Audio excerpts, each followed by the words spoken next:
Guys, I have a confession to make. I don't like programming. I never liked programming. In fact, programming. Now, I'm being a little facetious here, but I'm going to tell you what I mean. And that's going to include a few themes, including are the things that we learned as programmers or the things that maybe you should learn if you're getting into it. Are they useless? Does it matter if you know what a hash map is or like a lot of those fundamental concepts and stuff? I also want to talk about the type of programmer that I am and a bit about my programming career trajectory. And also, I want to talk about the whole transition to AI coding and also how, in some ways at least, people are saying the joy of programming has been taken away from them. And I feel like in certain ways, because of the type of programmer that I am, that maybe I've adapted a little bit differently than most people. When I was in school, in college, I took an Intro to C class back in 2016, and I learned all sorts of things. Of course, a lot of which I used in my career. I learned about loops, if statements, logic. And of course, I used those things on the job. But I also learned about memory management, right? And I don't think professionally I ever needed to do manual memory management. Even using a language like C++, there's smart pointers now. Why does anybody need to know how to manage memory? Maybe there's some niche areas that it's like extremely important, but most people, they're never gonna need that. And also, what about DSA, data structures and algorithms? I spent a lot of time doing that, learning that, and I enjoyed it. But did I ever really use it on the job? I mean, not really. I mean, the fundamentals, obviously, like hash maps, loops, like efficiency and general optimizations, but you can get that, at mostly just the LeetCode easy level. You're not going to need those graph traversals on the job. Why would you? The only time I remember something like interesting coming up at Google, the company, I'm not trying to mention that in like a bragging way. I'm just mentioning it because it's kind of the company that's known for like DSA interviews, right? And then you get in and you don't really use that. And I remember there was a case where Google has CLs, which is basically like pull requests, and then each CL will get like a unique number. And I forgot what the exact detail was, but I think it was like each CL will have like a unique ID, of course, that's auto-generated. And then when it's actually merged in Google, they have like a mono repo. So every CL, every pull request is merged into the exact same repo.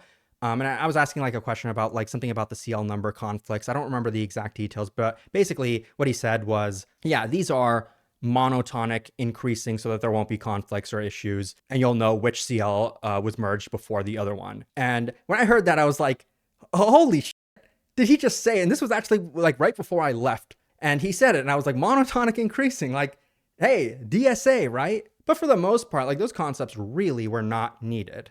And maybe nowadays we don't ever even need to know how to use Git. But I mean, you might still want to because it's so damn painful to watch these LLMs do it. And I don't know who made the judgment call to not just allow maybe like a text input or something and I can just type my own damn commit message and get this done with. I know I can use the terminal. This must be how Vim users feel watching normal people type. But I'm mentioning a few things, and I'm not going to act like I have the answer to these things, but I'll tell you, for my opinion, my very humble opinion, that I don't think the things that I learned and the things that I worked on that I didn't directly use, I don't think they were wasted. I really don't, because I did a lot in my life, and so have many of you, so has everyone, right? And what I mean by that is I did so much things in school. We all learned so many things, so many subjects, so many concepts. And do we really need that? I mean, we all remember sitting in class thinking, when am I ever going to need this knowledge that's right in front of me? And many times you don't. But does it mean it's useless? I'm not convinced. Holistically, we are like people that have all this like knowledge, and I don't think it's worth like cutting out fundamental things. I think that's very like dangerous. It sets like a really scary precedence because, okay, maybe it is useless. Or maybe nobody needs to ever know math anymore. We have calculators. But I think learning is extremely important because it's not just about like the concrete things. Okay, I learned this random framework or random tool, and now I got to start a different job and I have to learn a different tool now. Everything I learned before is completely useless. I don't think that because of this concept that I haven't invented, but it's called like a mental model. And we all learn a lot of mental models just from school. If you pay attention, for example, in math, you learn these logic rules, these rigid rules, and they're consistent. And they teach you how to think. If you take a math person who's super good at math and then you try to put them into a programming career, they excel, dude. Like it's just a thing. I can't tell you exactly which math concept directly, made them a super good programmer or not, but it's a phenomenon. This is a thing. And there's so many different mental models in the world of so many different concepts, many in the programming world, many in psychology, many in nature. There's like the concept of evolutionary biology. And the important thing about these mental models is they allow us to reason about things that we do not understand. Like in physics, there is this concept of laws of nature, Newton's laws of nature. They explain things. And when you don't have these things, you do lose something. I strongly believe that because I remember, I don't know about you guys, but I remember being a kid. I remember thinking, why does the moon go around the earth? It's so strange, right? And of course, an adult who knows is going to look at the kid and say, oh, it's gravity. It's gravity.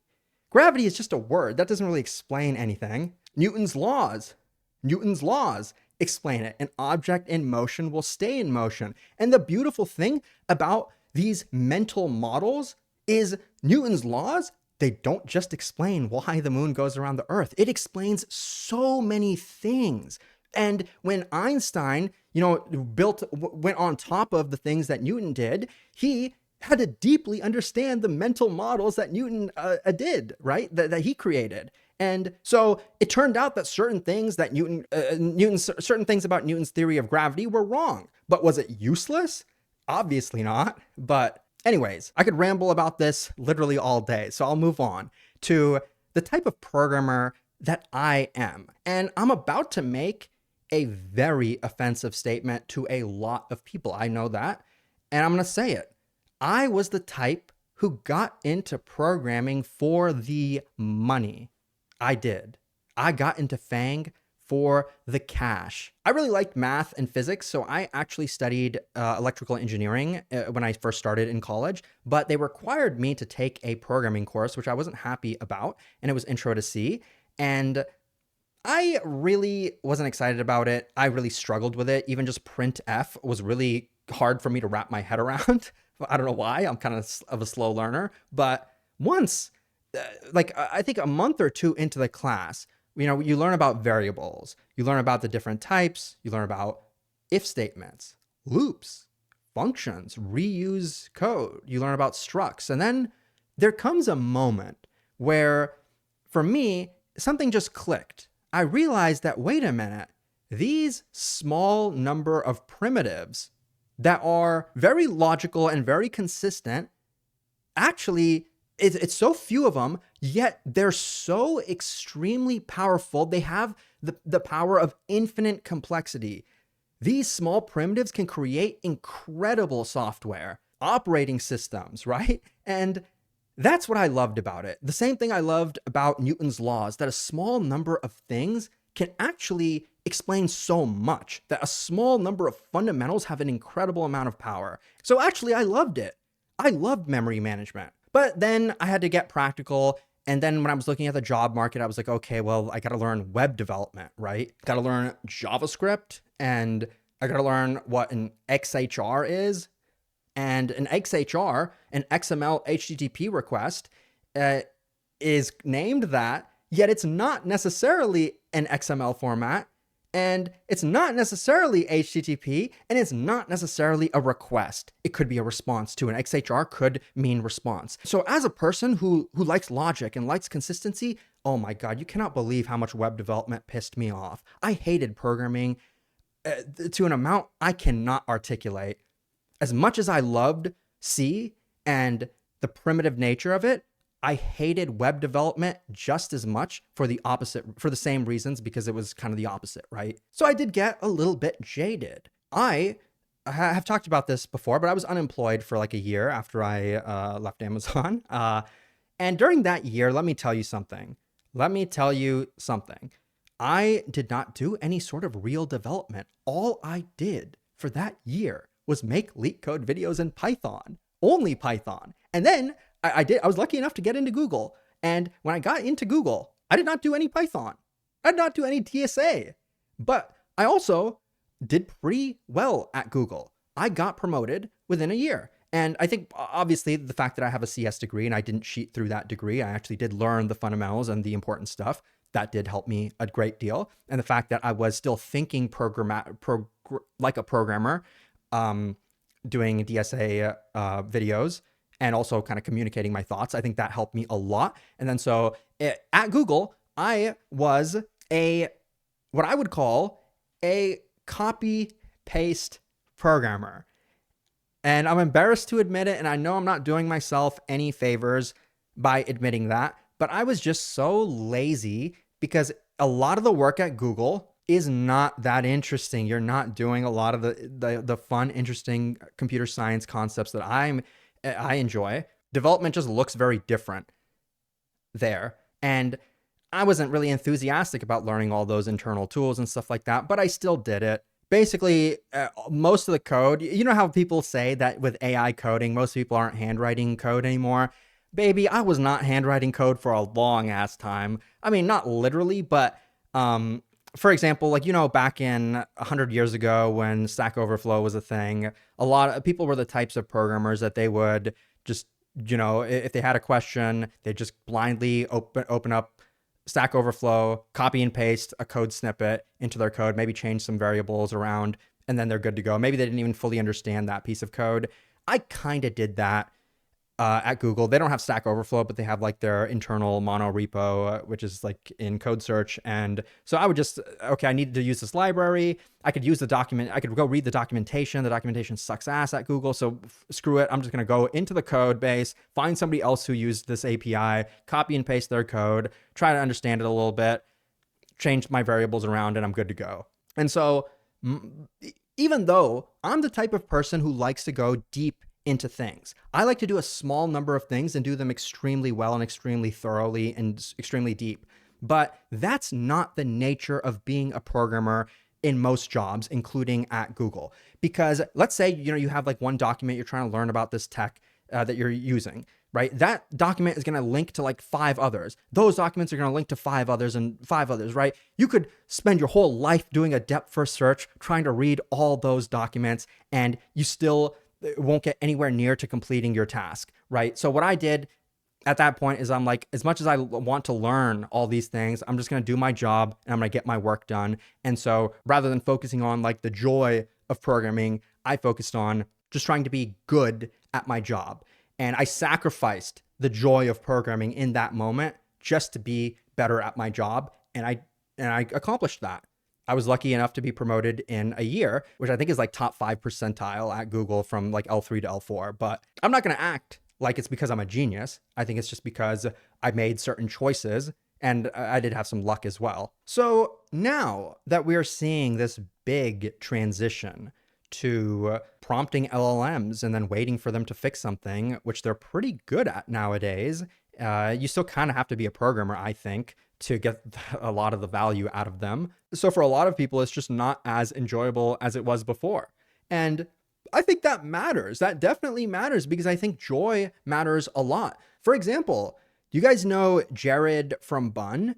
He was just a chill dude working on a JavaScript runtime for several years. Why would he do that? Why? How would he possibly make money doing that, right? But he just wanted to, and I guess he had investment, and he really, really enjoyed it. Turns out he got a pretty big acquisition from Anthropic, and so it ended up paying off, right? And even in my own case, when I was making these DSA LeetCode videos, do you really think I thought anything would happen from them? Of course not. But I really, really enjoyed making them. Because like I said, I like going deep into things. So when I'm making that video, I'm going to go the extra mile to make it as good as I possibly can just because I want to, just because it helps me sleep better at night. And so because of that, I think the videos were maybe a little bit better than most people's. And because of that, I ended up having a lot more success than I would have ever imagined. But like I said earlier, I think in some ways it can be good to maybe not enjoy programming too much, because then you might, like we've all seen, like the types of programmers that care too much about like their code or the tools that they're using. Like they care, like they'll do some random migration that really has pretty minimal benefits, but they just want to do it. They just love tech. They love coding so much that, you know, maybe they love it too much, and they focus on that more than the business. So I think it's, you know, I'm not here to tell you what the right answer is or anything, but I think these are interesting things that are worth considering. I think this transition to AI coding has been something that's in many ways like kind of familiar to me. It doesn't feel that new to me because, like I said, I had to make that transition so many times, and I can see why it would be harder for other people who've, you know, just focused on like the love of programming. I was talking to Casey Muratori, and he is probably had the opposite career that I have. And so I think that was by choice. That was his choice to do that. And I'll be uploading that conversation pretty soon if you're interested in that. But I could have made similar choices as him, but I just decided not to. In my case, I was broke. I needed to make money. I had to be pragmatic about things. And so that's kind of what I prioritized. And I think today I'm kind of doing the same thing that I kind of did at Google, which is, yeah, in some ways, like this is kind of boring. This is not what I like. I'd rather be in my underwear making LeetCode videos rather than at the Google office eating the free food and, you know, editing config files. But I think you can still learn to enjoy things if you choose to. In my case, for example, like at Google, I would think to myself, like, okay, like maybe I can reframe this to give myself some gratitude. What I mean by that is, rather than thinking like, okay, this is kind of boring, I made it my goal rather than to go super deep into these technical concepts that I found interesting. Instead of doing that, I made it my goal to go super deep in the direction of being what I would consider an elite engineer at Google. Like what makes somebody elite at Google? Well, just doing your work and solving the problems and trying to have as much of an impact as you can. And at the L3 level, as a junior, you want to try to be as independent as you can. So that's what I tried to do. And yeah, I didn't love editing config files, but I told myself I'm going to be somebody who can read this code. And I want to be proficient. I looked at these senior engineers around me and I see, damn, they can just do it so much better than me. I want to be on their level. Definitely helped me. And so I think with this whole agentic coding, I think I've tried to have a similar mindset. I'm not the best agentic coder, I think. I'm not the best coder. I'm not the best trad coder, traditional coder either. But I try to go deep and try to be the best that I can be in my own way. But let me know what you guys think about that, because obviously I'm just one guy and everybody's kind of handling this transition differently. I do think we all have somewhat of a say in the matter. It's kind of like that meme where those two people are on that bus. If you don't embrace change, you're going to be pretty depressed because the world is always changing. But if you do, you can kind of see the other side of that.